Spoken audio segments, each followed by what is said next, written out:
These long dog days of summer, I mean, we just made it through a heat wave. Mama was parched through this heat wave. I was hitting up Dunkin' every single day, and I will continue to probably for the rest of my days, but especially this summer. Dunkin' is helping everyone stay cool this summer with its lineup of refreshers.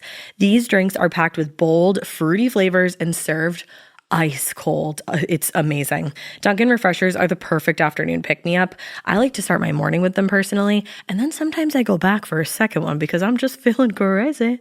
They come in a variety of delicious flavors, including fan favorites mango pineapple and strawberry dragon fruit. And then for a limited time, there's black cherry and there's pink pineapple. I'm going to tell you something right now, and it's a bold claim, let me tell you, but I stand behind it.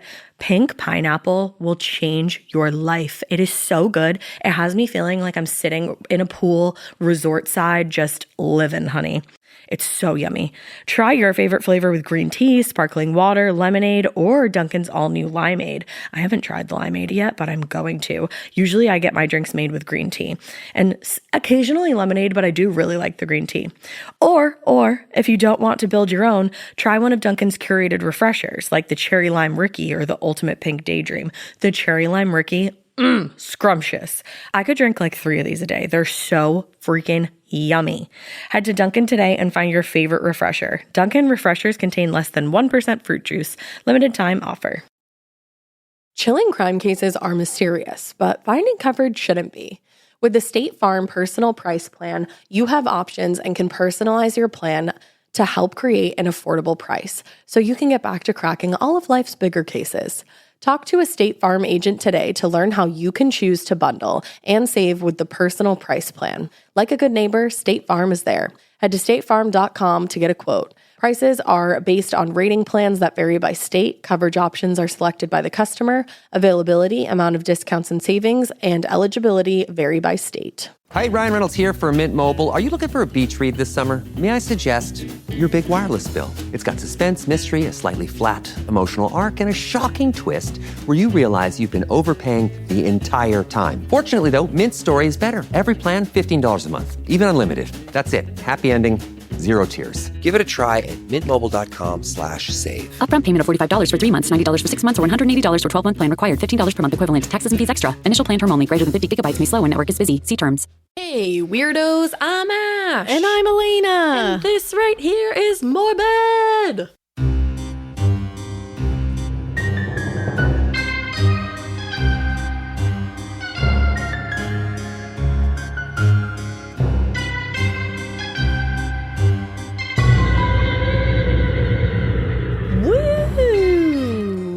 I almost just started singing It's Morbid in the Morning, but it very much is not. It feels like it. But It's morbid in the early afternoon.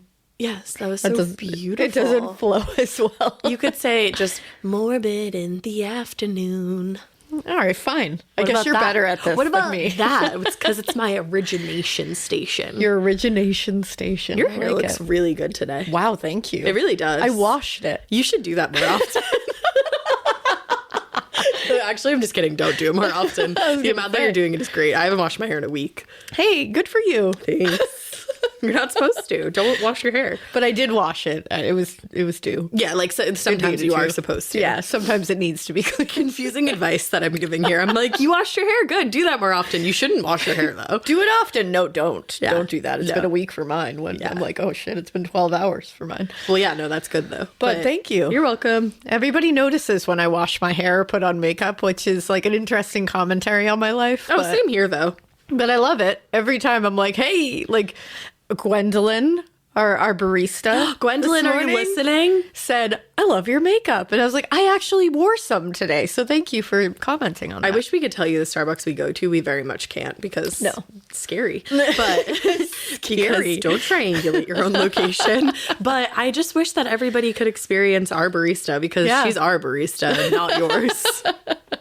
It's true. And yes, that is a Trixie and Katya reference. Gwendolyn is ours. But shout out to Gwendolyn. Hey. It's a listener tale in case you couldn't tell. In case you couldn't tell by the just chaos that happens in the beginning of every one. Absolute buffoonery.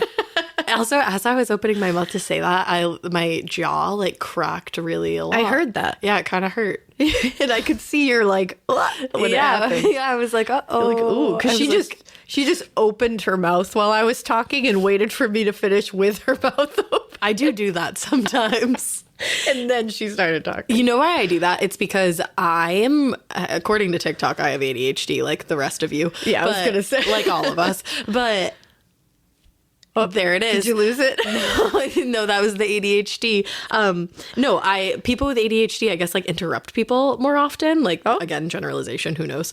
But I also am a Gemini, so like my brain works really fast and I like to talk a lot. So instead of saying my thing that I'm going to say, I like go to open my mouth and I'm like, oh, you idiot, shut up. You're never an idiot. Thanks. Oh, you rude person. Don't interrupt. There you go. That's what it says. Although you're not rude either. Hey, girly, wait a second. There you go. That works. That's what my brain says. But then my mouth is already open and I just, It works because it's funny. Because you just sit there with your mouth open and it's very polite because you're waiting for someone to finish. But it's not good for me because I have tumja. TMJ, in case you were wondering. So you know what? Let's get into this. Is a listener tale. So it is, what is it, Ash? Brought to you by you, for you, from you, and all about you. Sure is. Yes. Sure is. And the first one, so we decided we were going to theme today's listener tale episode. Do you remember how we're supposed to say it from like 2 years ago? Do you remember? No. You forgot our special moment? Oh, no, I did. What did I forget? Halloween. Oh, I like that. Okay, I feel you. Wow, what a good memory you have. I don't know if I could do it anymore, though. I guess we'll just have to let that moment die. We'll just say it's a Halloween. It's a Halloween listener tale. Not as fun. Halloween listener tale episode. Yeah. Because, it's October. What is it? Basically. It's the first week of October. Yeah, right? Right? Yeah. So it's the first. No, it's the second week, wasn't it? No, it's the first week. First week. I was like, wait a second. I know it's I'm right here. October, period. There's October happening. So it's the first week of October. And it's the first listener tale of October. So we're like, let's Halloween it up. Let's set it up with a bang. You guys did not disappoint. You never do. You never do. If you happen to have more Halloween listener tales, send them on in because we'll throw these in all month. So yeah. Put like Halloween in the subject line. Yeah, make sure it's in the subject line because otherwise it's a little hard to find because sometimes you'll search for Halloween and it's in the body of the email, but it's not about Halloween and then it gets confusing. Yes. But the first one that I'm going to read is Buffy, Bats, and Booze. Oh my. A Halloween listener tale. I love it. It says, hello to both of you awesome spooky ladies. My name is Abigail. You can use my name and it's I was just making sure. And it said just like it's spelled, Abigail. I'm a longtime fan. OG baby, LOL. But seriously, y'all are great and listening to Morbid has gotten me through a lot. The pandemic and recently my father's death. Oh, I'm so sorry. He was a teen during the 70s and said he remembers all the news about Ted Bundy, John Wayne Gacy, and more. Wow. He said it was wild. I do miss him greatly and his crazy stories. Speaking of stories, this is the first time writing to you all, and I have many other listener tales to send in, but the one I have today for you is the best. I felt right out of Buffy for a moment, LOL. I have included my story in a putafa, haha. Yeah. But first I must tell you an itty bitty quick story about a scam that some sick fucker tried to get my family with the other day. Oh no. Oh. Fuck a scammer. So it says definitely watch out because we got a call early one morning. A young woman or teen was crying and screaming, call 911. And this is only 2 days ago, by the way, so this is recent. My husband asked who she said and what was wrong. Who she was and what was wrong. Excuse me. Who she was and what was wrong. And she repeated, call 911. Then a man came on the line. He said, hello, your daughter is here and she's hurt real bad. Well, we do not have a daughter, so my husband hung up. I got worried, though, and called 911 to report this. The operator searched the number and could not find any info on it and told me it is a scam that she's heard of before. What sick fucking fuckers do this? Looks like this D-bag was that type of person. So my hubby, Chase, you can use his name too. He's in both stories. Hi, Chase. Called him back and asked for his name. He would not provide that, just stated, come get your daughter. She needs your help. Ugh. To that, Chase replied, what is her name? He said, I don't know, but she gave me your name and your number. Yes, ladies and gentlemen, he had his full name and phone number. What the fuck? Chase asked what her name was again. or what his name, sorry. And he gave him a ridiculous fake name. Then my husband's last reply to the fucker was, I do not have a daughter. And the scumbag hung up. A text message was sent from my hubby saying we caught him in the act and reported him. And this nasty motherfucker came back with all these insults and garbage messages like we were the bad guys.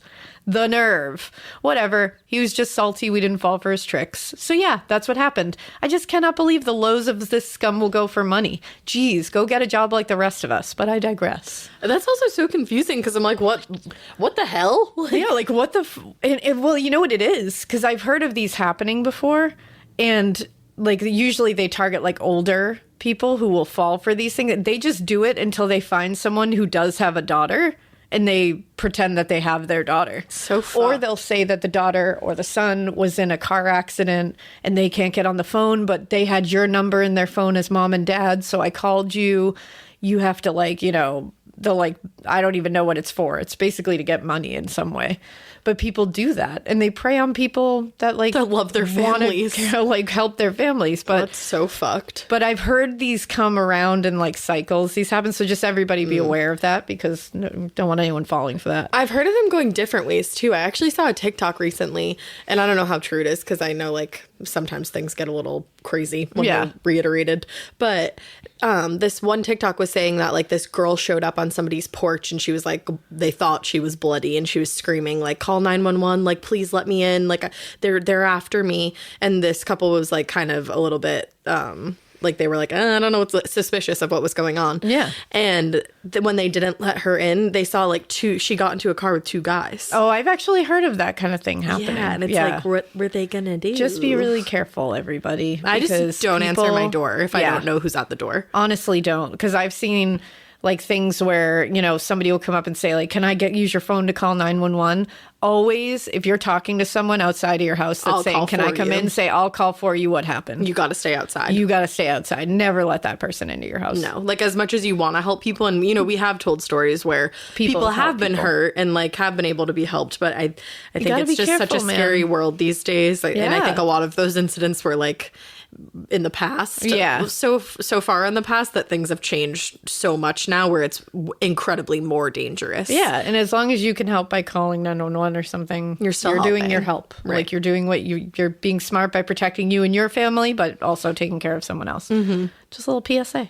Now, it says at the end of this, I've been working on this for a while. And like I said earlier, my father passed away. He moved on a few months ago and I have not been myself. I'm so sorry. I know. I can't imagine that. I really can't. No. I'm trying to work on that these days. Finishing my listener tale and sending it in would help me in this journey. I hope all of this is not too long. I was just going to send in the tale, but this scam thing happened recently and got my blood boiling. I had to include it to warn y'all and all of the wonderful Morbid fans. Thank you for doing that. So without further ado, here is my spooky, ooky Halloween listener tale attached as a double space put-a-fuck. Oh, you know my love language. Let's go. My story takes place in my hometown of Bluefield, West Virginia, on Halloween night in 2014.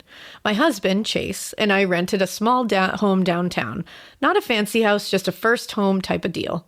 Halloween night, we decided to throw a party. And as the night went on and we got tired of beer pong, we came up with the brilliant idea to make a homemade Ouija board and do a seance. No! You think I would know better being a diehard Buffy fan, but living in a small town, there was not much we found to do other than get together, drink, and do stupid things such as burning old couches, etc.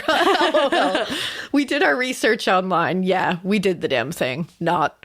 With a big piece of cardboard and Sharpies, we made a poor attempt at a Ouija board. I know it's supposed to be Anne, but that sounds weird, so spell check can suck it, LOL. It's a Ouija board. Yep. It is. It's hard because it's like Anne Ouija board, you know? Yeah, like that sounds It's a vowel, stupid. but it doesn't make sense. Of course, nothing happened except for a few of us pretending to be a spirit and pushing the shot glass around to scare the group. After the failure, we laughed at the whole thing and went about our evening. Not thinking straight, again, alcohol. Do not drink and try to summon ghosts, y'all. We forgot to burn the Ouija board, and it got thrown in the trash bin with the rest of the garbage from that night and hauled away the next. I thought that you weren't supposed to burn the Ouija board.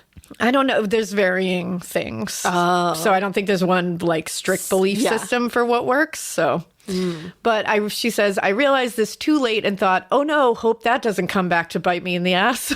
For, you know what? I feel like it does for a little while. Foreshadowing. Things seem cool. Nothing going on, but some things falling off our bookshelf in the living room. We just thought it was not level or doors closing must have been the cause. But one evening it became clear it was something else.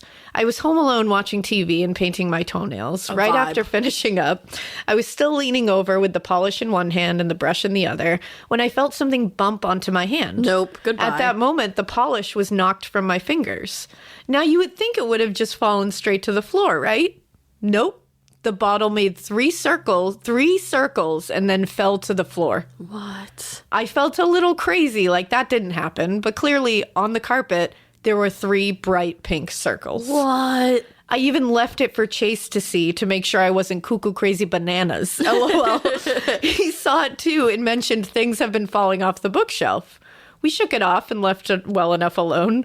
If there was a ghost, I say leave it alone and let it be a nuisance. I'm not messing with it and pissing it off more. Nope, won't do that. Not today. That's my attitude. After this, life went back to what we considered normal, and then one evening we were startled by a loud noise in my kitchen.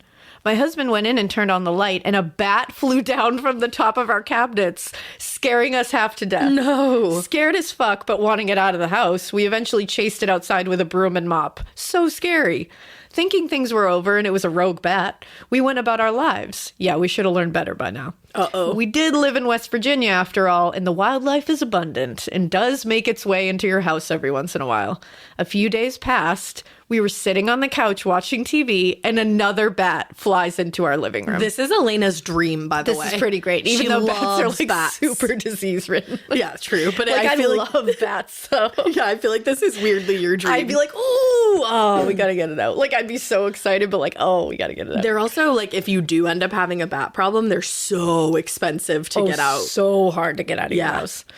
So she says, what the fuck? Our landlord discovered that we had a colony of bats living in our roof and walls. That happened to my boss once, and it was like $1,500 to get rid of them all. Oof.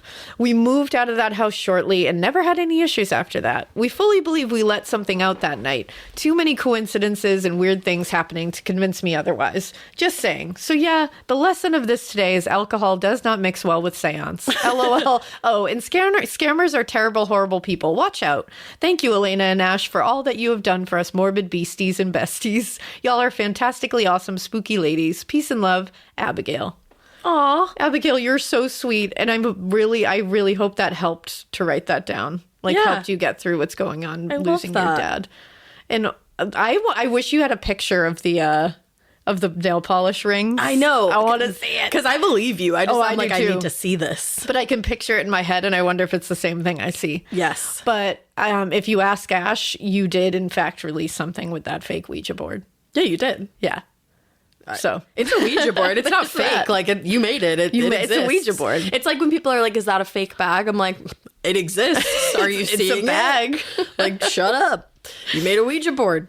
Oh, man. Thank you, Abigail and Chase. I know. Thank for you. your cameo. And I think it's Abigail. Abigail. Yeah. Oh, okay.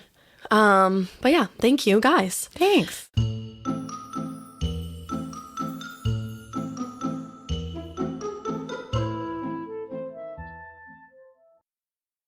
One sunny day, a honeybee was merrily buzzing through an orchard when she stopped to collect nectar from a mystery apple blossom. She passed that pollen along to a Honeycrisp tree, and months later, the sugar bee apple was born. Naturally sweet, with layered notes of caramel, honey, molasses, and the perfect crunch. The world has embraced the sugar bee apple, a pure delight for snacking and baking. Download our new free recipe book and find a store near you at hellosugarbee.com. Sugar bee apples, from bee to you.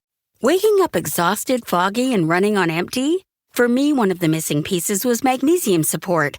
That's why I added Magnesium Breakthrough Bye Optimizers to my nightly routine. It's a powerful all-in-one magnesium complex with 7 forms of magnesium designed to support relaxation, sleep, stress response, and recovery. If you're ready to feel more rested and have a great summer, go to byoptimizers.com/hags and use code HAGS for 15% off any order. I like things my way, my coffee, my schedule, and my treatment. So I talked to my doctor about self-injecting with the Vyvgart Hytrulo pre-filled syringe, which contains Efgartigimod alpha and hyaluronidase QVFC. It's injected under your skin, subcutaneously. It means I can inject in my space, on my time. It's my treatment, my way. Visit VivGuardMyWay.com. That's VYVGART MyWay.com. And talk to your doctor about Vivguard Hytrulo. Brought to you by Argenix.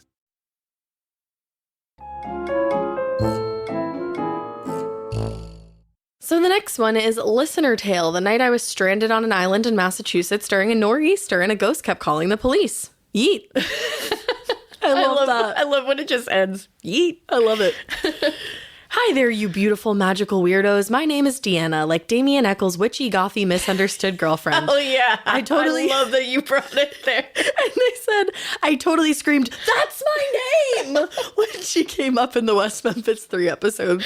I fucking love you already. I love when people have my name because I do that exact same thing. I'm like, that's my name! Like, it's about me. Just like, what a great connection to make. Just It's like, awesome. my name is Deanna. Yep, like Damien Eccles' witchy, goth, and misunderstood girlfriend. Like, I love it. I've never met a Deanna that introduced themselves I'm like for that. you. So I'm excited.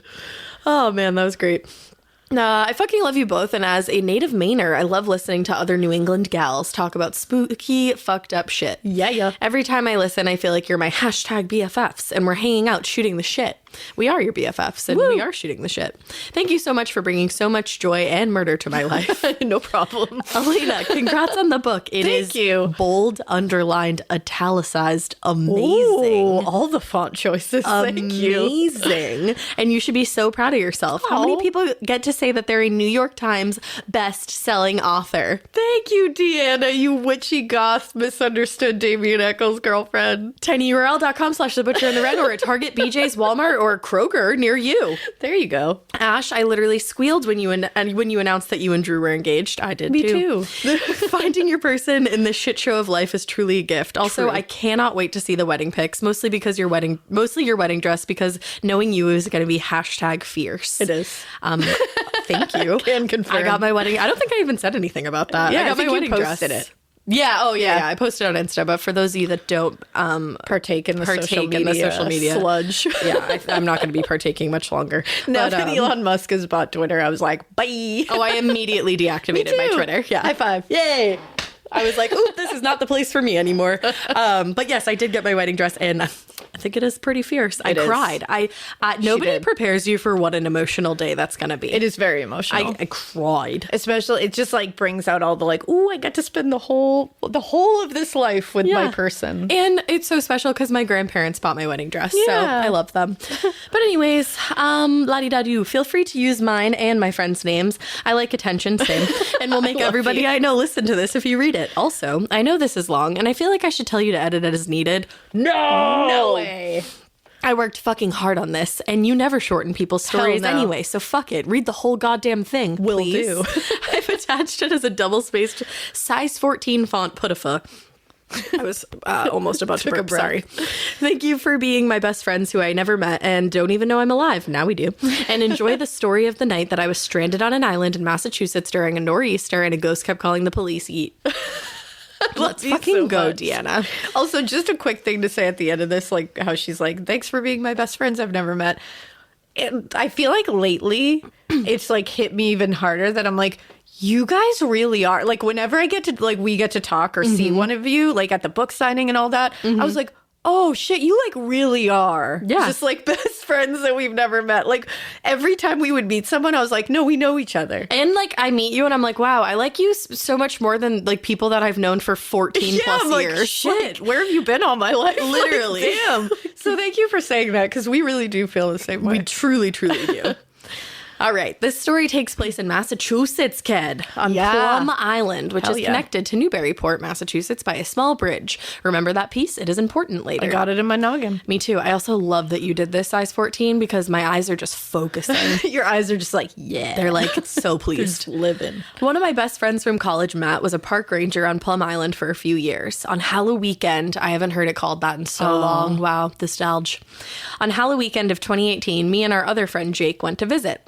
We were expecting nor'easter that weekend, which, for those of you who don't know what that is, it is a big tropical storm that's left the south and then decides to blow its bitch ass up through the northeast, causing people to forget how to drive, hoard food, and generally lose their fucking shit. We gotta get the bread in the water! That's what they say. A nor'easter, kid. There's a nor'easter coming. Get to Shaw's.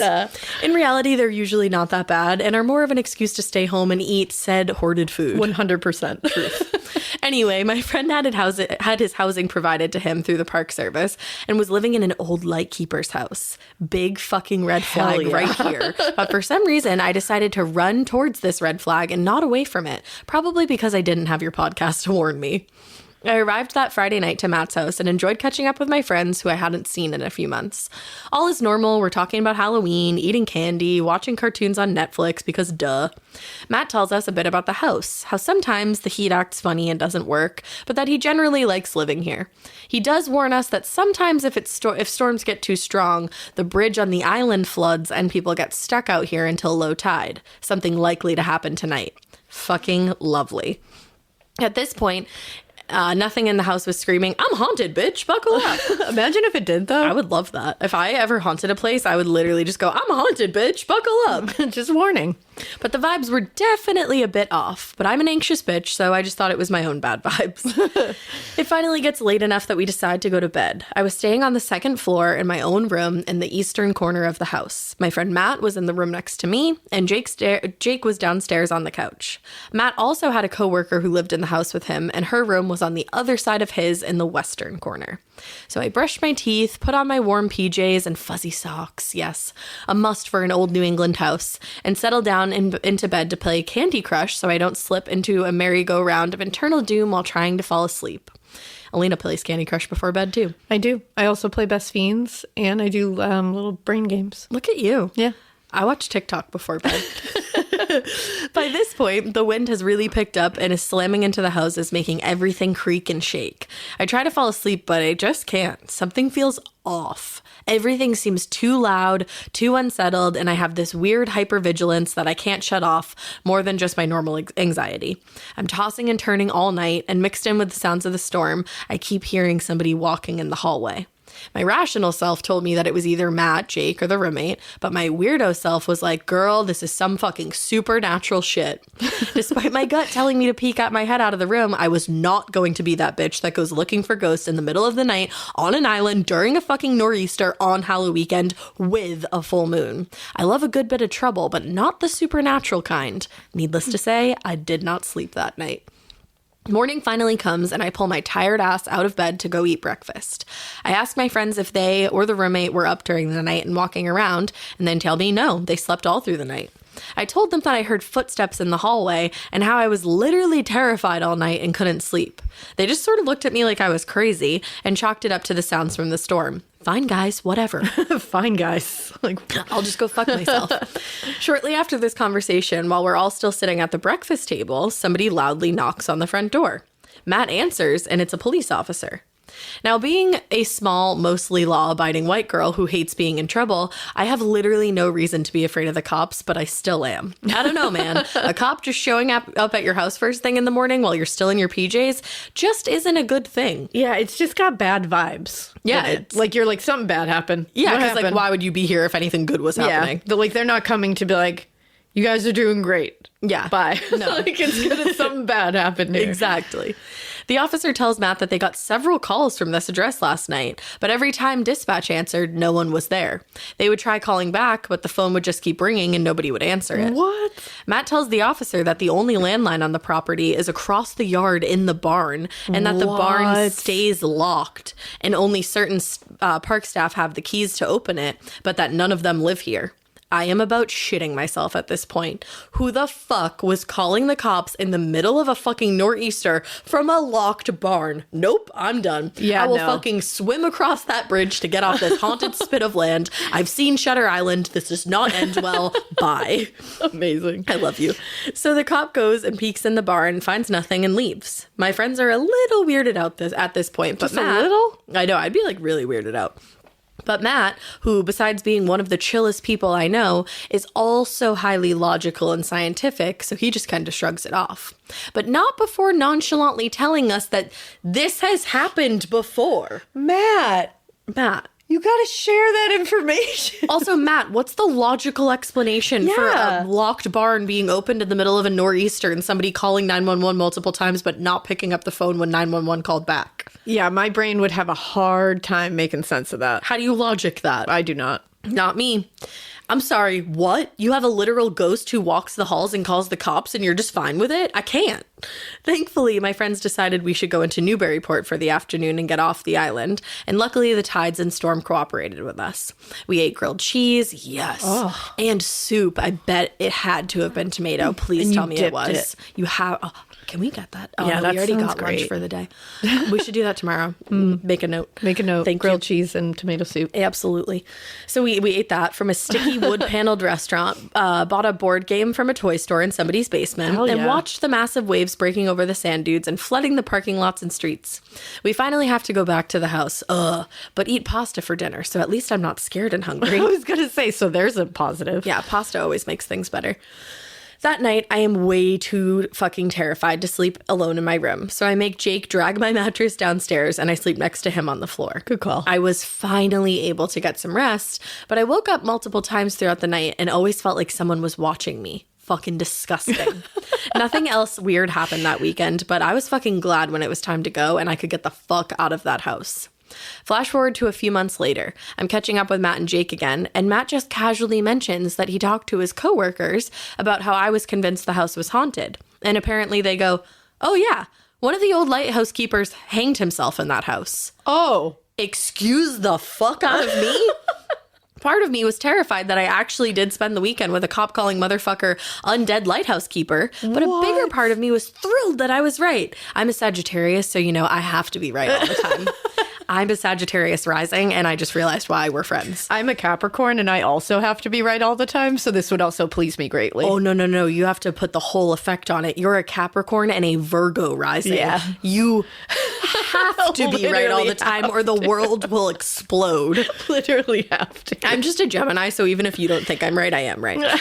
But I tried to do some research to see what I could find about the lighthouse and who died there, but there isn't much listed. What I did find was that the son of the original lighthouse keeper, Lewis Lowell, died there in December of 1823. According to NewEnglandLighthouses.net, yes, we use that a lot. It was a freezing cold night, and he started a charcoal fire to keep the whale oil, which was used to keep the light lit, from congealing. He died at his post from asphyxiation. Oh. Maybe this was why the heat was always messed up. Literally freaking out writing this because, oh my God, that makes so much sense now. It does, yeah. Anyway, that's how I spent Halloween weekend, stranded on an island during a nor'easter with a ghost who kept calling the cops. Thanks for reading it, and keep it weird, but probably not this weird. P.S. Maybe I'll make my little sister write in and tell you about the night she drove a murderer home from work. Get rid of that maybe. Say, yeah. I'm going to make my little sister write into you. Bring her to the keyboard right now. I need to know. Love you, Deanna. Deanna, we love you. You are amazing. Holy shit. So funny. What a tale and what a name. You have a really great email picture too. Look at you. You do. I know. I love seeing your email pictures. I know. I do too. A lot of you guys are just like, I mean, you're all wonderful. But when you put a picture on gorgeous there, as, we get to, we get to see your faces. Yes. You know what I'm saying? So my next tale on here is just called Listener Tale. All right. No, I'm just kidding. I'm excited. Just listener tale, but don't worry about it. Because they kept the climactic for the part in the story where it gets climactic. This is a nice slow burn where they're like, I don't know, it's a listener tale. You want to check it out? And then you open it up and it's like, boom. It's a choose your own adventure. It's like, maybe open me, maybe don't. But like, you might be fucked up if you don't. Just saying. So this says, hi, ladies. I am so excited to share my listener tale with you. I love your podcast, your banter, and your love for each other. Oh, thank you. We don't even like each other. I'm a pilot. What? I'm a pilot. You looked at me when you said that, and it was... That's so cool. It was right out. That's incredible. That's incredible. I thought Alaina was like, I'm a pilot. Because you guys said like we didn't really like each other, and I was like, what? I'm a pilot. I was like, you have a fear of flying. Sure do. Could not be a pilot. All right, back to you. Wow, that's awesome. Well, says, I'm a pilot. That's fucking rad. And you girls have gotten me through so many red-eye flights through the dead of night when all is dark and quiet and I'm just trying to stay awake and engaged. Shh, don't tell. Too late. That didn't help my fear of flying at all. So thank you so much for that, friend. I listen as much as I can, especially when getting ready in the morning. Let me just make a quick mental note. Do not take a red-eye flight. Yeah, I don't think that's like the best place for you. No, my little girls refer to you guys as the ladies that say bad words. They're not alone in that. So many people tell us that like their kids are like, oh, those are the ladies that say the F-bomb, right? Yes. I love mean, that. I've been called worse, so... This is the best I've been called. I've been called way worse. I hope you enjoy my little tale, and I would be so stoked to hear it on the pod. Thanks for reading. I'm not going to say your name yet, because I don't know if I can. Okie dokie. Nikki. Yes, I can. Yay. Nikki. Nikki's a fucking pilot, guys. I was just going to say, I don't think we fully, like here, I'm going to put a blanket statement on everybody. I don't think all of us take into consideration what a badass you have to be to fly a whole ass plane in the sky. I can't even fathom it. Yeah, you have to be like pretty badass. Like, you're just flying a whole plane full of souls. Yeah. Through the sky.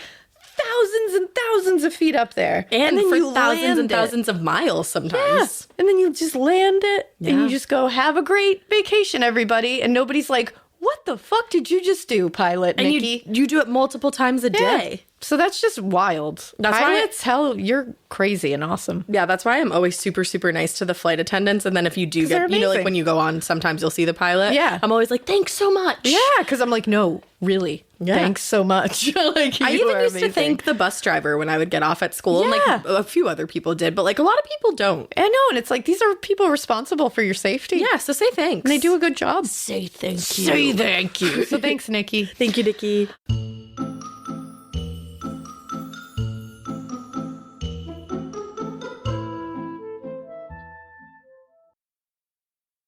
One sunny day, a honeybee was merrily buzzing through an orchard when she stopped to collect nectar from a mystery apple blossom. She passed that pollen along to a honeycrisp tree, and months later, the sugar bee apple was born. Naturally sweet, with layered notes of caramel, honey, molasses, and the perfect crunch. The world has embraced the sugar bee apple, a pure delight for snacking and baking.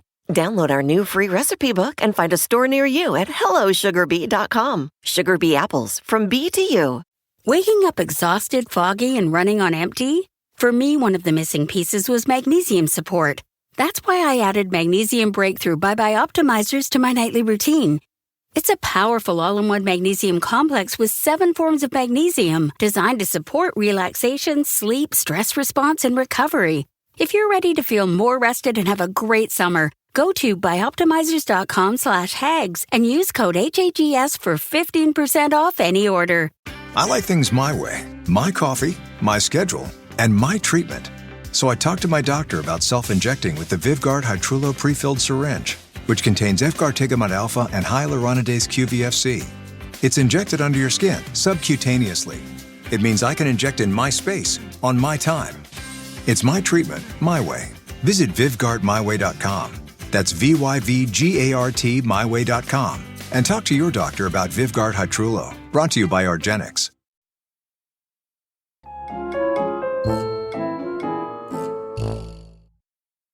All right, it says that time my mom directed traffic into a dead body.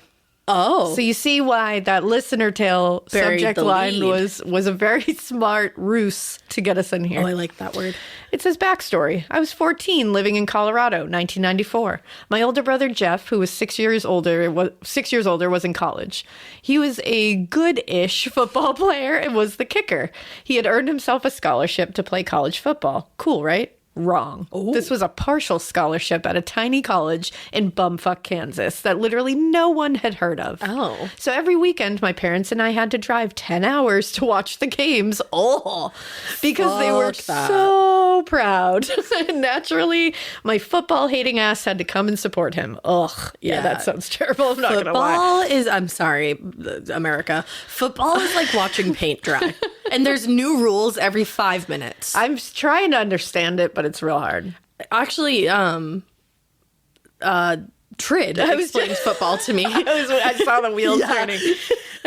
I know Trid's real name, but what? Trid.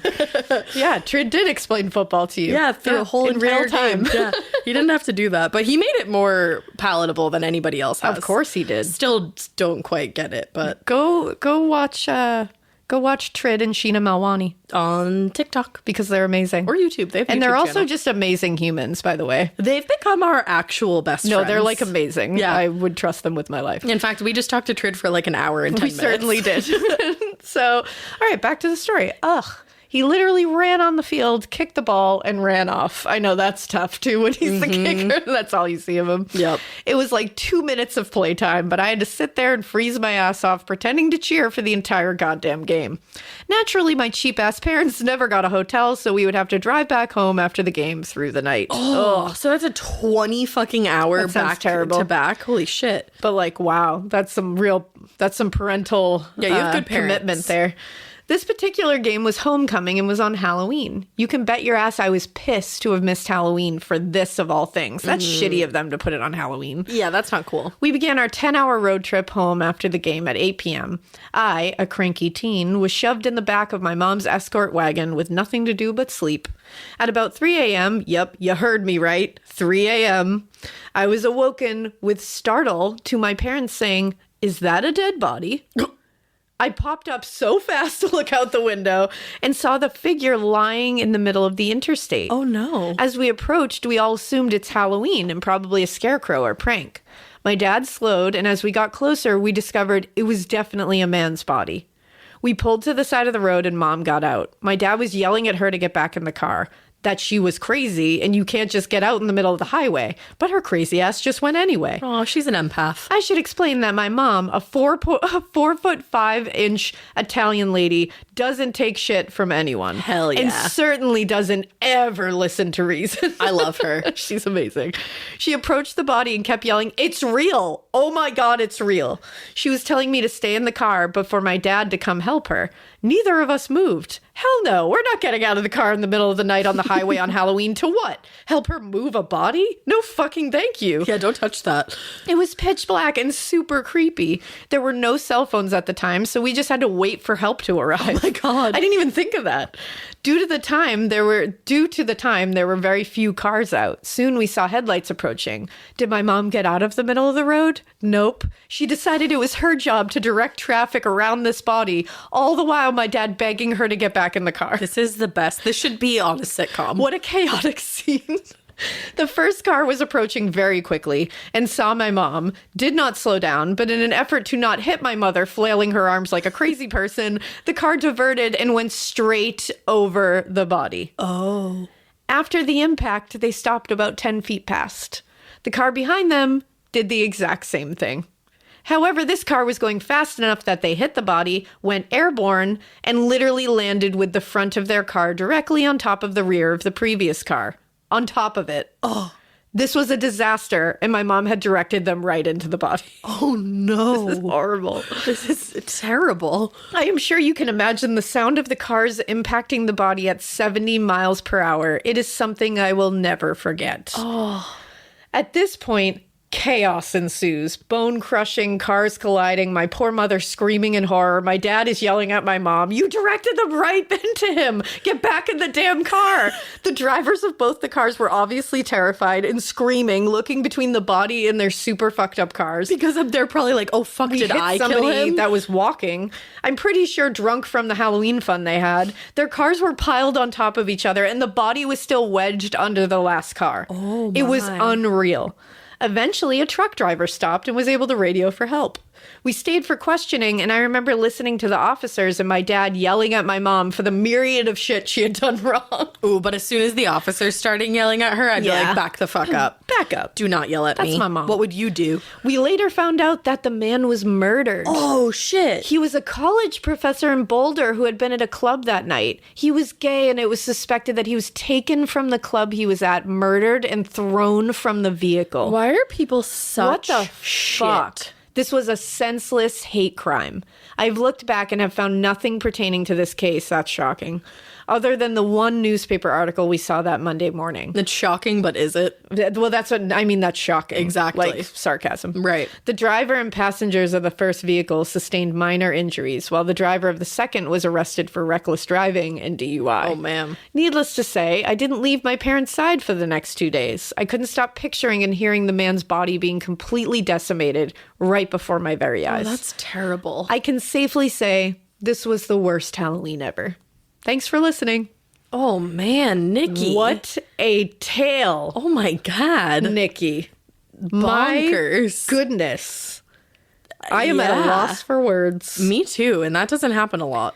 But thank you for sharing that. That poor professor. I know, like the fact that he was murdered, first of all, and then like a literal hate crime happened. He was murdered. And then he's like desecrated. And then he's like his body was completely decimated through no fault of anybody, like, you know. Yeah, it just happened. Yeah, it's like, oh my God, what a terrible series of events. And then for you just to have to witness all of that. Like, that's terrible. Also, what's the difference between desecrated and decimated? Have I been saying the wrong thing? No, they're both words. They are both words. I can tell you the actual definitions of both of them. I love that. I'll give you some elevator music. Yeah, thank you. Beep, boop, bop, boop, boop. A tuba in the wind. Yeah, so that's what. So desecrate is like you would desecrate a grave, you know, like you would, or like desecrate something special. But decimate is to spread or disperse something wildly. Widely, excuse me, or wildly. So technically, he could be desecrated and decimated. Yeah, absolutely. And he was. Yeah, it makes sense both ways. Okay, good. I was like, oh, fuck, did I say the word wrong? I love words. No, you're good. Alrighty, now that we know how to say words and different versions of words, we can go to the next listener tale. Words. I thought you were just going to say word. I was gonna, but then it went into words. I like that better. Yeah. It's very authory of you. There you go. tinyurl.com/. Listener tales. A ghost yeeted my stand-up closet on Halloween. Whoa. Here's a spooky 2020 listener tale for you. Hell yeah. All right. Happy spooky season, weirdos. My name is Hell Ashley. yeah. Me too. Kind of. Yes, you may use my name and any other names in this listener tale. Hell yeah. And I am from the middle of nowhere, Nebraska. I've been listening to your podcast for about a year now, and y'all have forever changed my podcast life. I was never a podcast person until I came across your show, and since then, not only have I been hooked, but my boyfriend and my whole college cheerleading team listens to you now. Oh my God, I love it. That's so cool. You are hilarious and so true to yourselves, and we need more people like you on this planet. Oh, same goes for you, man. Back at you. Now, let's go to the good stuff. I am going to first take you back to my end of sophomore year of college in 2018. I had just transferred from a community college to a very fucking expensive private college in Hastings, Nebraska. I will regret this decision later in life, but I digress. I was living in an apartment at the time and decided that it was time for an upgrade. A couple girls on my cheerleading team and I decided to move into a new house. It looked like any other ordinary house. I was the last one to move into the house, so I got the last pick of bedrooms. Mine happened to be the smallest room of the in the basement. Oof. You like can't do that to somebody. I'd be so mad at my teammates. Yeah, I would not be happy. I'd be like, no, we draw sticks for that room. Yeah, exactly. About a week after moving into the house, everything was normal. I was still putting shit away because I'm a nasty procrastinator. Same. And I had random stuff everywhere. One day, we had cheer practice, so we all left the house. I returned from practice later than everybody else because I decided to go get some food. When I returned, I went to my bedroom, and I noticed that things were a little off. Everyone has random decorations in their room, like mason jars, pictures, a decorative beer bottle still full of beer, LOL college things. When I walked into my room, these little items, no, were all fucking upside down. Eek. That's not good. Weird. That's not good. I don't know why it's not good, but it's not good. It's not good when things are upside down. They're just the wrong way. They should be right side up. Exactly. Mason jars full of shit, picture frames, and yes, the full ass bottle of beer standing on its cap. I looked at everything just standing in the doorway. I quickly put everything right side up and ran upstairs to bitch at my roommates for touching my stuff. I still ask my roommates to this day if they touch my shit to scare me, and they deny it every time I ask them. Huh. All right. Huh. I feel like Sherlock I don't know if I Holmes. trust these roommates. I know. I don't know about it. This was the first of a handful of times that my shit was touched or moved. Nothing ever happened upstairs, though. Pom-poms would rustle as if somebody was moving them. Things would fall off the walls, but those things can all be explained like the command strips suck ass. Yeah, they do sometimes. And the air conditioning turned on. There is one night in particular, though, that I will never forget. And to this day, it terrifies me and cracks my shit up at the same time. Oh, man. In October of 2020, yes, it was October 31st, the spookiest Halloween yet, my wonderful boyfriend, Gerard? Jay? Can I call him Jay? Let's call him I don't Jay. want to keep mispronouncing his Well, name. I was just going to say, we don't want to mispronounce the name the whole time. So Jay was over at the house and just chilling in the basement. It was around 5 p.m. and I needed to go to work. Jay was from out of town at the time, and when I decided to go to work, he would just hang out at the house while I was gone. I gave him a passionate kiss goodbye, and off to work I went. Good for you, giving him a passionate kiss goodbye before you go to work, girl. Sexy. This morning, I literally like pushed Drew away from me and got out of bed and then like smooched his forehead. And I thought that was sweet. Passionate. At this time, I was a waitress at a restaurant and that was always super busy for supper. I was still there only an hour when my phone started going off the fucking hook, call after call. Normally, I wouldn't answer my phone during work, but I noticed that it was Jay and I thought something might be wrong with him calling me so many times in a row. So I answered him and asked if he was okay. Jay said, "Ashley, I am coming to your work. I cannot stay at this house alone." Whoa. What would be the first thing to come to your mind if somebody said that to you? I'd be stressed. I'd be like, what happened at the house? Yeah, Like, I'd be like, what? More context, sir. you got to give me a little something. Yeah. Confused out of my mind, I asked him why. So you're an Alaina. There you go. He proceeded to tell me that he was just on the couch watching some TV with our house cat, Stormy, on his lap. Stormy, Stormy, you look like mommy, baby. Have you heard that? Nope. It's a Kylie Jenner thing. It's a TikTok sound. I was like, what? It's a TikTok sound. I'm surprised you haven't gotten it. Actually, I'm not. I was just going to say, you're surprised my For You page hasn't given me that? No, I'm not. No. Stormy apparently got up from Jay's lap and looked into my room to the right of Jay. The room was dark and Stormy just sat in the door frame as if he was looking at something. After a few moments, the stand-up closet I had in the room crashed to the floor with clothes flying everywhere. It scared the fuck out of both Stormy and Jay, and Stormy began running all around the house in a panic. Jay said that he sat there for a good long while just out of disbelief.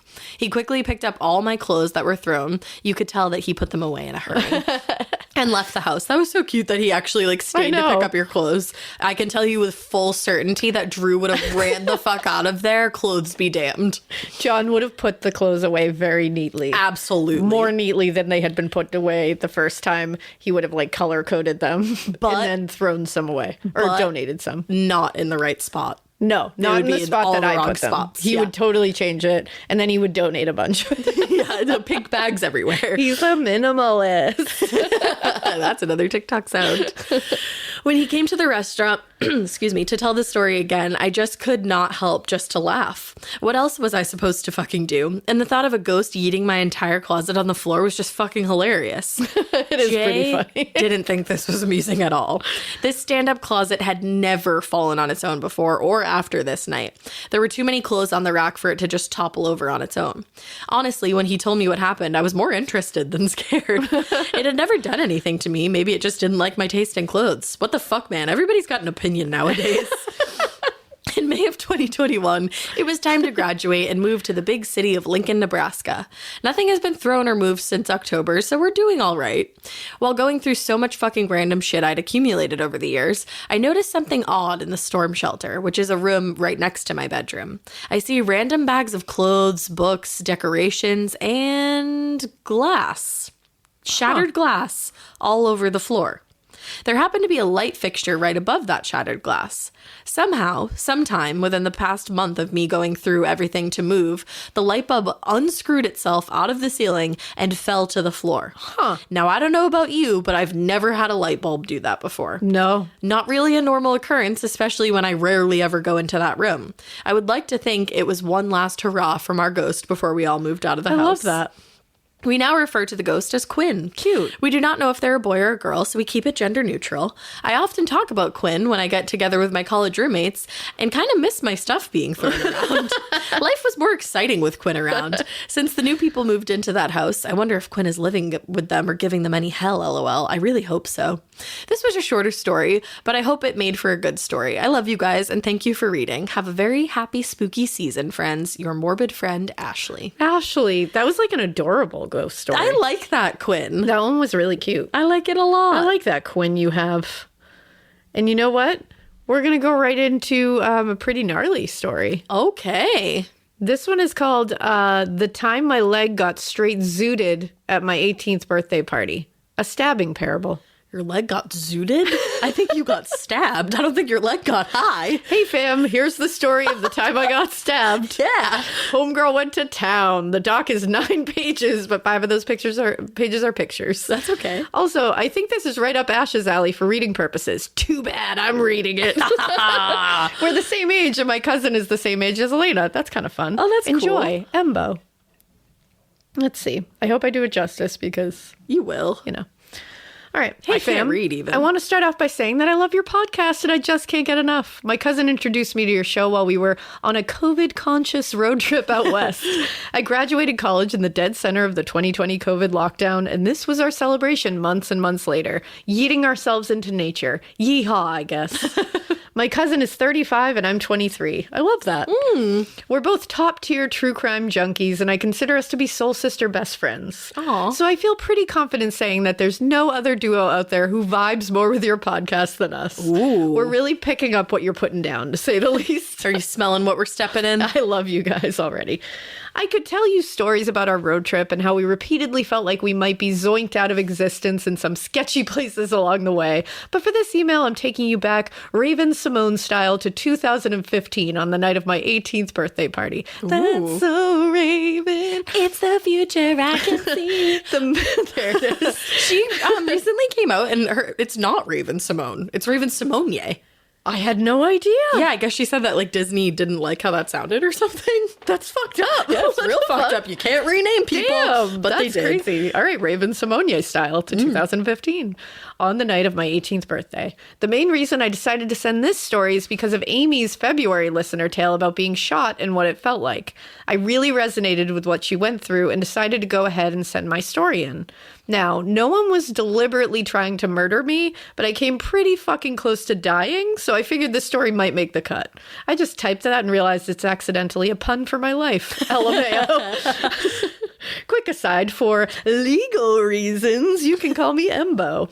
Only because I have some thoughts on this period of my life, and since there were lawyers involved at the time, I don't want anyone coming for me. Anyway, here's my story about getting stabbed at my birthday party. Oh, it's your birthday and you can cry if you want to. It says, cue the rainbow tunnel vision. In 2015, I was throwing my annual Halloween birthday combo party. Hey, hey to my fellow Scorpios. Ooh. Looking back on it now, I was extremely type A when it came to planning these things out because I always made sure that every guest had 2 people there that they knew. I guess you could call me the Spider-Woman of party planning, weaving a web of friendships and making sure everyone felt comfortable, or just a quirky gal with quirky undiagnosed ADHD. That's what TikTok wants you to think. Well, not too long after the party started, things got pretty damn uncomfortable and hectic for everyone. Oh, no. Some friends and I were playing a game like hacky sack with a balloon, hitting it from person to person and make sure it didn't land on the ground. Oh, you mean keepy uppy? Where are my Bluey fans at? That's what we play in this house. We play keepy uppy. TT, will you play keepy uppy with me? I love it. The amount of times I hear that. At one point, I lunged and kicked at the balloon with my foot and ended up getting myself knifed. I didn't really see what happened. I only have a blurry memory of the motions that landed me in that position, but I can remember exactly what it felt like. I want to give a quick trigger warning for my pals out there with freak accident trauma before I explain. Basically, when I first felt off, I thought someone had punched me in the leg. Then when I noticed the large pocket knife on the ground, I thought someone had accidentally thrown it at me and it bounced off my leg. Then I felt my ankle starting to get very, very warm. When I looked down, my ankle was covered in my own blood, which was streaming down my leg and pouring on the floor. I can totally vouch for the fight, flight, or freeze phenomenon, and believe me, I went into commando fight mode. I immediately sat down on the floor and started yelling orders at my friends, directing them to where they could find towels and how they could hold my leg up high and wrap it tightly with the towels to stop bleeding. Good for you. That's incredible that you had the wherewithal to do that. I love this. I even tapped into keeper of the peace mode, making sure everyone else was doing okay. You're like, do you have a drink? You need some popcorn? All right. You were still the hostess with the mostest. with the morest. No, I'm fine, really. It's going to be okay. Who's calling the ambulance? Can someone call my mom? Oh, yeah, my parents were out buying more pizzas for the party when this shit went down. They were literally gone like 15 minutes. Parents' nightmare. Do we know how old you were when this happened? 18th birthday. Oh, yep, okay. So there I was, chilling out, maxing out, relaxing all cool in a pool of my own blood, staring wistfully at my crush. No! Who was talking to the ambulance dispatcher and making me fall even more in love with him because of some please save me complex I didn't even know I had. And trying to convince my friends that I was totally fine because it didn't even hurt that much. Wait, that's like your dream. Like, that would be like one of my dreams, though. My crush talking to the ambulance driver. Like, I think I have a please save me complex. There you go. I think we all kind of do. I think everybody does. Like, just care for me. Deep down inside, everybody has it, and it comes out in situations like this. Yeah. During this time, everyone was confused. I'm still confused. But the story my friend circulated was that my Boy Scout friend was using his large pocket knife to cut open a bag of glow sticks, and his hand slipped and hit me. Now, the glow sticks had a tear strip, so either he was being completely over the top and wanted to use his big boy toy, or it's not really what happened. To be honest, I kind of feel like maybe he was trying to pop the balloon to be funny, and it ended up in a not funny turn of events. But that's neither here nor there. For legal reasons. Eventually, the ambulance arrived at my house, and I got to have the rock star exit of being carried by a mega hot EMT to the gurney outside because it wouldn't fit through the door of my house. Yikes. I remember bits and pieces of my ambulance ride, but didn't think too much of it until recently. For one, when the paramedic asked me how I was feeling, I replied, "Oh, I don't know. Wonky?" And then promptly after that, I had to muster all my remaining energy to explain what the hell wonky meant to this poor woman who was just trying to do her job. She's like, so on a scale of 1 to 10, how wonky are you feeling? On a scale of 1 to wonky, where are you? I also remember the ambulance stopping halfway down my street, which really confused and bothered me since we only lived like 6 minutes away from the hospital. It wasn't until recently that I realized they had to stop because I was literally dying. My stats were dropping like crazy, and they had to take a beat to regain control of my leg bleeding out. Oh my God. I'd like to thank my local EMTs for not explaining that was happening to me at the time, because I would have been gonzo. Imagine if your friend who was just like trying to show off his big boy toy murdered you at your own party by accident, like in this freak manslaughtered accident. you. Like you were dying. That's wild. Meanwhile, my younger sister was riding up front with the ambulance driver, and the dispatch radio was blasting 911 calls and accident reports from all over the country. I feel really bad I feel really bad for her because I know my experience was fucked up, but wow, she was really going through it too. She's like, what's going on in this town? Also, they made an exception to let her ride with us because she was a minor, and I was only allowed to be taken to the hospital without my parents because I had turned 18 2 days prior to the incident. Thank goodness. If it had been even a day before my birthday, there's nothing they would have legally been able to do, which is absolutely whack in my opinion. Yeah, like, sorry, we can't save you because your parents are not here. Your mom and dad aren't here. Also, she was probably, I could like think when she's saying right now how she can barely remember parts of this because she was literally bleeding out. Yeah. That's when I had the girls, that happened to me, and I remember like only snippets. Bits and pieces. So That it's such makes a sense. weird thing when you think back to it because you're like, oh, I remember this. Yeah. And I remember this, like little like patches come Yeah. out. It's so weird. It's like shock. Yeah. Anyway, we finally got to the hospital where my parents were waiting for us, and a small group of my closest friends followed closely behind, crush in tow. Ooh. My emergency room visit was pretty weird, and I only remember bits and pieces. But I do remember that doctors asking, "Is she always this pale?" I swear that was the same thing when I did it. And the answer was No. yes. Not gray, I would say. She's usually not gray. She's usually pale, but not gray. And my friends explaining that they used more than 3 towels to clean up all the blood I had Holy lost. shit. So no, I wasn't just an anemic ginger with a Cullen-esque skin tone.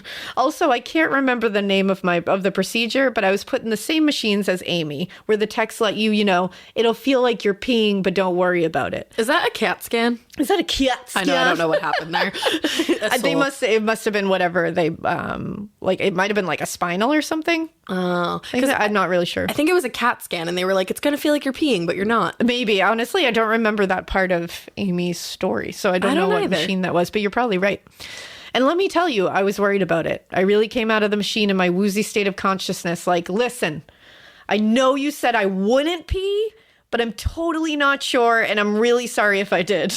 It was definitely one of the most uncomfortable feelings in the world. Yeah, because not only if it was like a CAT scan, not only does it feel like you're literally peeing yourself, it burns. Like your throat burns. Oh. Yeah, I didn't like it at all. Oh, that's stressful. You're probably right, because I was more thinking of like childbirth when they give you the shot in the spine and you're like, ooh, I'm peeing. They were probably trying to see if she had like injured any like tendons or anything like that. Fast forward to the next day, and the painkillers the hospital loaded me up on were beginning to wear off. Uh-oh. My mom hadn't gone to the pharmacy yet because I was feeling fine, so I didn't have any medicine to take when shit hit the fan and the pain hit me all at once. Oh. The ambulance had already been called to my house earlier that morning because I passed out while trying to crutch my way to the bathroom. Oh, no. But I played it off cool to the EMTs and made sure to let them know I was fine. When the pain kicked in a few hours later, though, they were called again, and my calm and collected repose flew out the window. I remember just being curled up on the couch, crying and clutching my favorite stuffed animal, which ended up escorting me to the hospital. I'm pretty sure the same mega hot EMT who had carried me out the night before carried me out of the house again. Only this time, I had my stuffed tiger with me the whole time. Big ego boost for an 18-year-old girl, let me tell you. Now, if you've watched John Mulaney's stand-ups, of course... Then you might remember his story about the Batman nurse. Oh my God, yes, I do. I'm pretty fucking sure I met that guy's twin brother because I was helped by a bubbly gay male nurse with exactly the same energy. For example. Do you have I just like took that soul on. When he came in to give me pain medicine, he explained in a sing-song voice, "Oh, honey, we're going to get you fixed right up. I'm here to give you the good stuff. It's basically heroin, but legal." Thank God my mom wasn't in the room. After that, I was so relieved and schlumped from the medicine that I took a little nappy nap and let the doctors do their thing. I'm going to try and make the rest short because holy damn, this is longer than anyone needs. But hopefully my trauma has been entertaining in the least. It has. After all of this, the doctors found out my tendon had been cut. I knew they were looking for that. And I needed to have a graft tendon put in from a cadaver. Woohoo, dead body parts. After that, my leg was sewn up and everything went back to normal. Oh, that's so weird to like know that you have like a dead person's thing in your body, but like great that it could help you. Well, until the graft tendon got infected and I had to spend months and months in the hospital in wound care and having multiple new surgeries to take it back out and fix everything again. No. They ultimately decided to not put in any other donor tendons in because they were afraid my leg wouldn't recover. So now I'm missing half a tendon and can no longer lift my right foot. Whoa. And you should probably say this last part. What's good? There you go. Eventually, after upwards of 11 surgeries, 8 months of in and out hospital stays, and lots of physical therapy, I was able to walk again. Hell yeah. But you can't raise your right foot? I know, that must be so weird. Like, does that mean, like, because you must be able to walk, obviously. So yeah, but that like mean, the tendon that would pull that foot up. Like flex? Yeah, that would flex that foot. What? Yeah. I missed half of my senior year of high school, but I recovered in time to walk at graduation and go to 2 proms with my crush. Oh, yeah. Who went to a different high school and spent a lot of time coming to visit me in the hospital. Oh, my God. You were him. his crush. Throughout my experience, I had an amazing support system of friends and family, and I never once felt lonely during my time spent in the hospital. It's actually kind of weird. Hospitals used to freak me out, but now when I visit them, I feel an overwhelming sense of calm. And I guess a feeling you might call homesickness? I don't know. What originally started as a pretty, quote unquote, pretty 16-inch scar ended up being jagged after all the follow-up surgeries, and I was pretty insecure about it for a long time. Aww. Just like Amy and her hand, I refused to look at my leg from the night it happened until I was almost fully healed. It nauseated me and made me feel overwhelmingly scared because it meant I wasn't okay. I would always crop it out of photos, and I remember when I went on my first college date, my first few college dates, I was always worried the people would be freaked out or grossed out by how it looked. Aww. And occasionally, I even apologized for it. And it says, "Who is she?" be. I don't know her. Good. But now I'm proud of it. And I think it's gnarly and pretty damn cool. Yeah, it's a battle scar, baby. Unfortunately, Crush Guy and I didn't last through the freshman year long distance struggle, but we're still friends and things are chill between us. Just wanted to make sure I didn't leave you guys stranded on that one. You're Thank a real you. one. You are a real one. I was just about to ask, like, are you still with him? I skipped ahead and looked at the pictures of them at prom. What Oh cuties. my God. I can't wait to see it. Thanks for taking the time to read my story, and I hope it makes it onto the show so Amy and others like us can hear it. You guys are the absolute best, and I know you get this from your listeners all the time, but it's cool to be part of a group where true crime junkies are validated, and weirdos like me have an outlet for wackadoo thoughts and experiences. Keep it weird, but not so weird that your birthday party turns into a slasher movie. Embo. P.S. I'm attaching photos of my leg for viewing pleasure. And some prom pics as well. I call this one 1 Foot Wonder. Oh my God. It's her in a bathing suit with just the foot out, like in a 1 foot little amazing. pool. Wow. Also, this one That says, is a scar. and it says, You're there a badass. she is. Ignore my leg hair. There's literally nothing I could do about it. Literally. No. You're beautiful. Oh my God. You and your crush are everything. Oh my goodness. You're everything. Oh. I love these. And then it says, by the way, because there's like a crazy zigzag pattern of like where the stitches were. It says, by the way, the crazy zigzagging pattern of the stitches was because during the second round of surgeries, they had to get rid of a lot of infected muscle and pull my left skin over together as tightly as possible. Oh my Isn't God. that fun? Wow. You're a titan. You are. Is what you are. And you know what? Like, you're scarred now. It's like, It healed incredibly. I don't think I would even notice that if Yeah, I was I like would walking not. past you. And if I did, I'd be like, wow, that girl's really cool. What happened? That's that's incredible healing right there. And both your prom dresses were so gorge. Oh my goodness. Wow, what a bunch of cuties. You guys. That's that was wild. a crazy story. For real. The fact that you were just playing keepy uppy I know. and you kicked in the air and then you just got your leg sliced open, that's wild. That's absolutely bonkers. But damn, you know how to tell a story. You guys all do. These were incredible. Yeah. What do you say we do one more just to finish it off right, Alaina? Let's do one more. Okay, this one is called Fun Listener Halloween Tale Where My Friend Met Michael Myers. Wow. How could we not read that? And, I went to the other place too. Oh, no, I'm good. Okay. It You're good. says, I have never sent in a story to a podcast before, so I'm a little nervous, and I hope I get this right. You can't even get it wrong. Don't even worry. Never. I have a super fun, lighthearted Halloween tale. Buckle up. It's crazy. There's a surprise ending. Oh, we love a twist. Here we go. I live in San Diego, California, and there is a well-known hiking spot called Elfin Forest. Oh, I read about this place. Oh, you did? Yeah, for Well, spooky forests. It's rumored to be haunted. Yep, it is. Okay. I'm 26 years old, so this is like back between 2009, 2012, because they found out that it was haunted during their high school years. There you go. I'm not sure if this rumor is still circulating, but if it isn't, bring it back, Gen Z. Let's go. Anyways, it was really common for people to go there to smoke weed, drink, and hang out, but especially during Halloween. I'm not sure why the fuck we thought this was smart, because the idea of being high or drunk in the great outdoors in the dark sounds terrifying as an adult, but nonetheless, it was a thing. So one Halloween night in 2010, I get this really panicked phone call from my best friend. We'll call her Taylor. Taylor was telling me about how something insane happened at Elfin Forest. She told me that her and about 6 other friends decided to go there and, you guessed it, smoke weed, drink, and hang out. They were having a really great night until they got a little turned around because they went off trail. Also, full disclaimer, this is by no way an actual forest. Like, this is a cluster of trees in a canyon. For San Diego, it's a forest, but think oak trees surrounding a cute little creek that stretches out for a few miles. Adorable. All right, back to our story. They got lost. It was dark. Everyone was increasingly getting weirded out. Eventually, they got back to the car. And as they're walking back to the car, one of the boys, we'll call him Andrew, stops dead in his tracks. The group is confused and asks why he stopped, but he doesn't answer.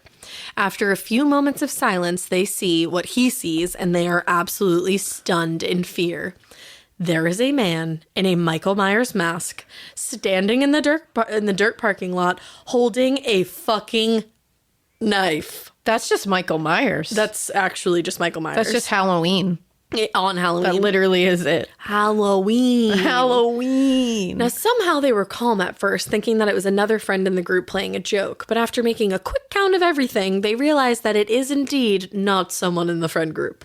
Needless to say, they book it to the car. Everyone's screaming, crying. There's an all-around total panic. The Michael Myers dude is running toward the fucking car. No. Does he not method act? You're not supposed to run, Michael. You're out of character. But luckily, unlike the real Michael Myers, who moves ungodly slow and fast, Taylor and the gang all get away.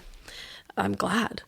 They end up going back into town and stopping at a gas station or some shit I totally don't remember. But what I do remember is Taylor telling me this. When they were stopped, a car pulled up and started circling their car. What? This guy's hand was out the driver's side window holding a knife. No mask, but it was too dark to see his face.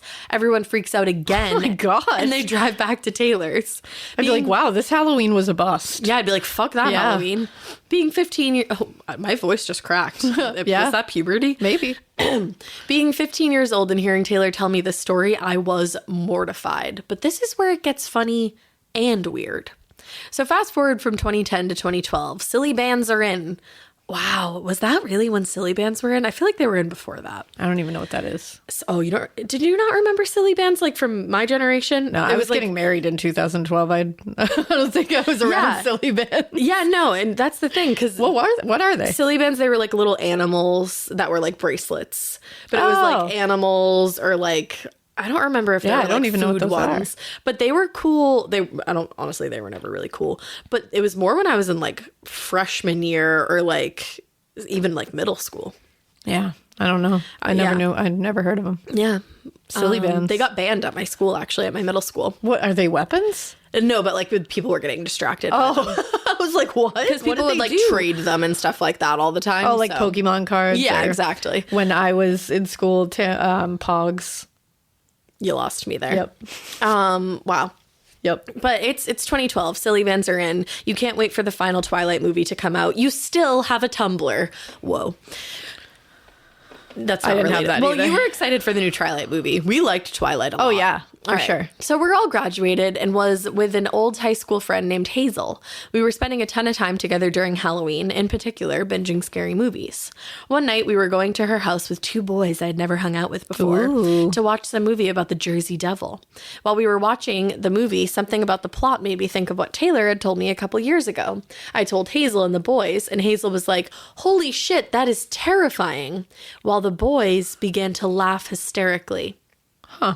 I was super confused.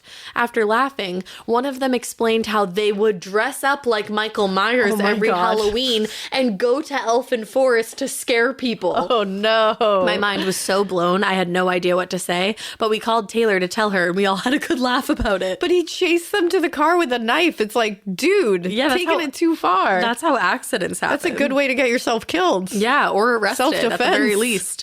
After the laugh, though, I asked them why they would also choose to follow their friends to the gas station with a knife and how that's super uncool. Like, this whole thing is uncool, to be honest, scaring people in the middle of the forest. Come on now. You don't have a TV show. God damn it. You don't have a prank TV show. The boys went quiet and said, "Yeah, that part wasn't us. We stayed in the parking lot the rest of the night and just kept scaring kids." Oh my God.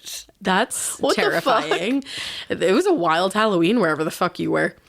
And that's the part that gets me. Who the fuck followed them to the gas station with a knife? We'll never know. Dun, dun, dun. Damn. Elfin Forest, to this day, scares the shit out of me. My boyfriend and I go quite often because it does have good hiking during the day, like sane people.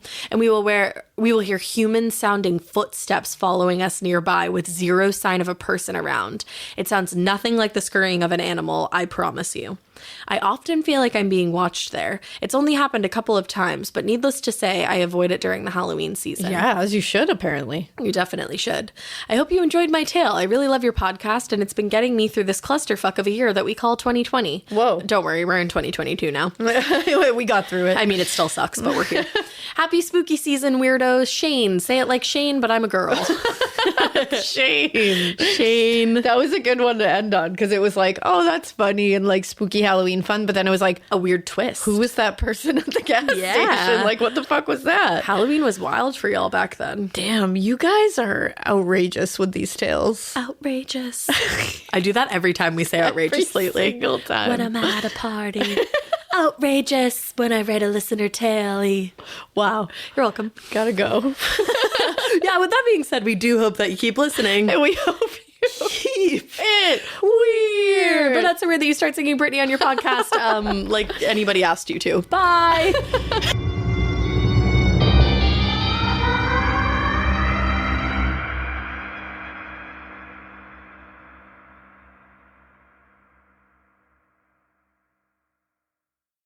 This episode is brought to you by SoFi, the all-in-one finance app where you can bank, borrow, and invest. It's time to achieve your financial ambitions. Earn more on your savings with a SoFi Bank high-yield savings account, ditch your high-interest credit card debt with a SoFi personal loan, or start investing on an easy-to-use platform with SoFi Invest. Wherever you are on your financial journey, SoFi's got you covered. Learn more at SoFi.com/SXM.